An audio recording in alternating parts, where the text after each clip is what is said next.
Assalamualaikum warahmatullahi wabarakatuh. Jumpa lagi dari kami di pojok desa di salah satu kabupaten di Jawa Timur. Belajar berusaha mendapatkan cuan dari pasar saham dengan cara sesederhana mungkin.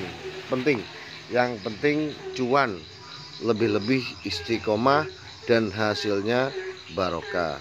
Oke teman-teman, kita sekarang coba membaca emiten buka atau Bukalapak, emiten yang baru IPO pada 26 listing date 6 Agustus 2021, artinya baru beberapa bulan yang lalu, dengan IPO price nya Rp850. Waktu seingat saya, waktu harga Rp850 itu buka pertama harganya langsung naik Rp1.000. Bahkan beberapa hari naik terus, susah turun. Tapi kenyataannya pada Desember 2021 dia harganya turun sampai 500 perak. Wow.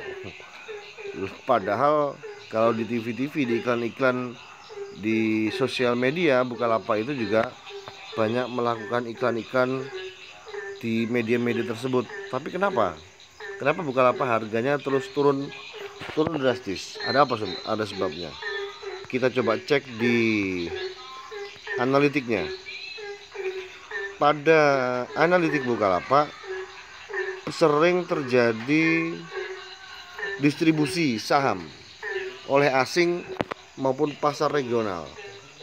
Misalnya hari ini tadi ada 28 miliar dikali 2. Wow, banyak sekali. Terus kemudian dalam satu minggu terakumulasi 273 miliar. Itu saham Bukalapak yang didistribusikan atau dijual. Jadi banyak yang menjual saham-saham yang sudah boleh jadi jualnya dalam kondisi untung atau jual dalam kondisi cut loss, karena kekhawatirannya Bukalapak akan terus turun. Kenapa ada kekhawatiran itu? Tentu saja ya karena secara fundamental juga kita tidak melihat tanda-tanda perusahaan ini perusahaan sehat. Pertama, kita cek di IPS-nya, earning per share-nya masih minus 15. Wow, minus 15 artinya perusahaan ini belum meraup keuntungan di bulan-bulan ini. Laporan pembukuannya belum mendapatkan untung. Itu pertama. Yang kedua adalah BVPS, book value per share-nya. Bukalapak book value per share-nya adalah 232 perak. Artinya dengan harga, dibanding dengan harga sekarang ini masih kemahalan. Paling tidak turun 50% lagi untuk menyamai harga BVPS. Itu. Yang berikutnya ada apa lagi nih? Return on equity. Nah itu, return on equity-nya dari Bukalapak juga minus 6%. Ini tadi perusahaan atau usaha dagang yang belum bisa meraup keuntungan. Tetapi istimewanya, dengan sirkulasi keuangan yang terus minus, Bukalapak hanya memiliki utang sebesar 4%. 4,46%. Ini kalau dari sisi hutang itu lumayan bagus ya. Artinya ini perusahaan mempunyai modal cukup besar. Dengan kondisi ini mereka masih hanya memiliki utang sebesar 4% dari seluruh asetnya.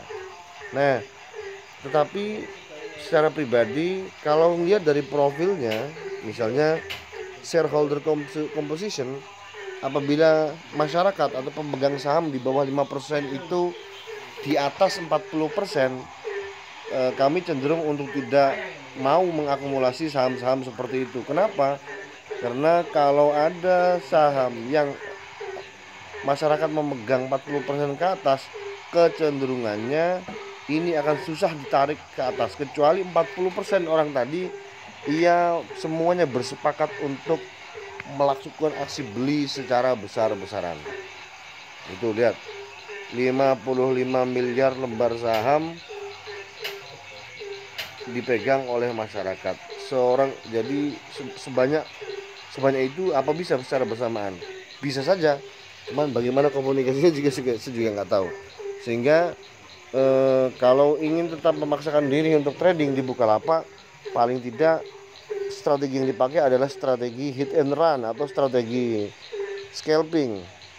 Ketika akumulasi market dip kiri tebal 3 kali lipat dari akumulasi kanan, akumulasi aks, maka silakan cari harga terendah yang berada di sisi kiri. Bidnya kita bisa antri di harga berapa, kemudian jual. Ketika untung jual. Kalau ternyata tambah turun lagi, harus berani cut loss, mau nggak mau. Apa alasannya? Karena cut loss itu adalah untuk mengamankan dana kita.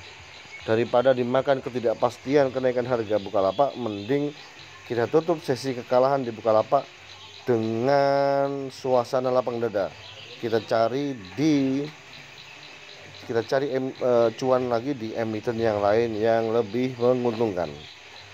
Itu saja, mudah-mudahan bisa menjadi gambaran betapa tidak menariknya untuk trading di saham Bukalapak.